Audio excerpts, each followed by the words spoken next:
Deuteronomy chapter 29, 10 verse mukati, sungano ya Jehovha na vaIsiraeri. Hallelujah.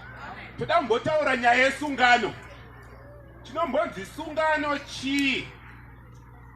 Tese tinoziva kuti mwana kana achienda kuchikora achiita form 4 yake, kana kuti mwana maita pasuka achienda kuuniversity, munoziva sei kuti mwana akanga ari kuuniversity kana aiswera ari kuKayodem.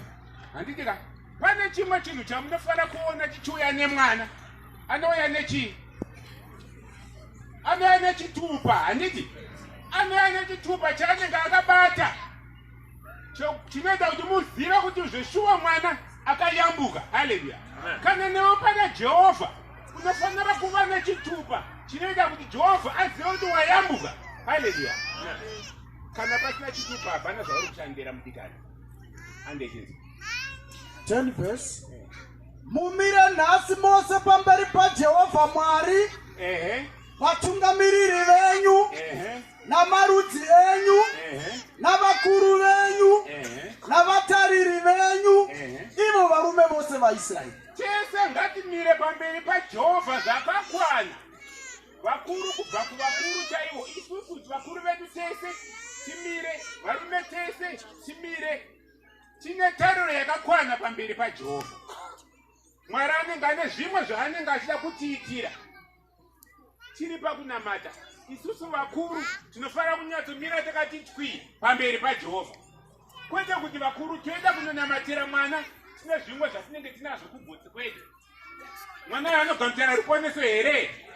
Kwete, handiti. Nepwere dzenyu, navakadzi venyu, navatorwa vako vari pakati pemisasa yako, kubva kuvatemi vehuni dzako, kusvikira kuvateri vemvura yako. Tese ngatiwanikwe kubva kupwere. Handitika tina murwere ari mupapwere edu inga iri pamberi paJehovha. Imimiwo vakadzi vedu muri pamberi paJehovha.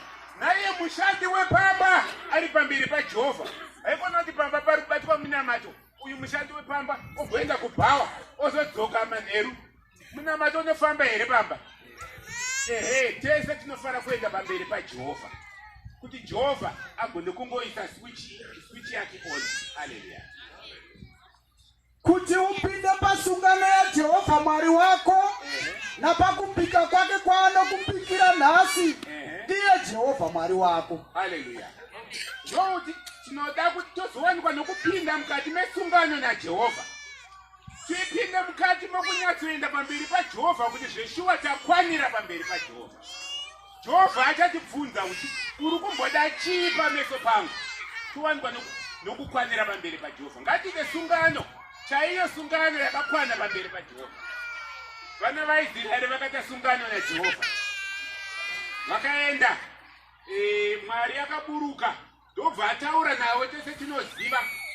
Ndobva vapiwa mutemo naana Mozisi kubva kumitemo yaakabva nayo nemugomo iye, nemimwe mitemo yakazonyorwa mubhuku. Vakapiwa mitemo yese. Vakabvunzwa mibvunzo kuti mazvinzwa here, muchazviita here zvamapiwa izvi. Haleluya. Vese vakati kuna Jehovha, hongu tazvinzwa, tichaita. Akanzi ngatiita sungano.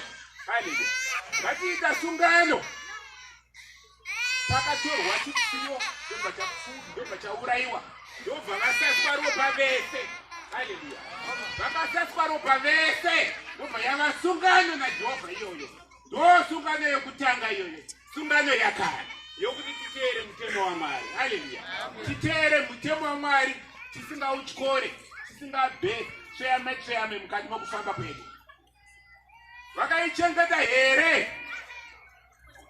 19 verse. Kuti akusimbise nhasi uve rudzi rwake, iye ave Mwari wako, sezvaakataura kwauri, uye sezvaakapikira madzibaba ako. Haleluya.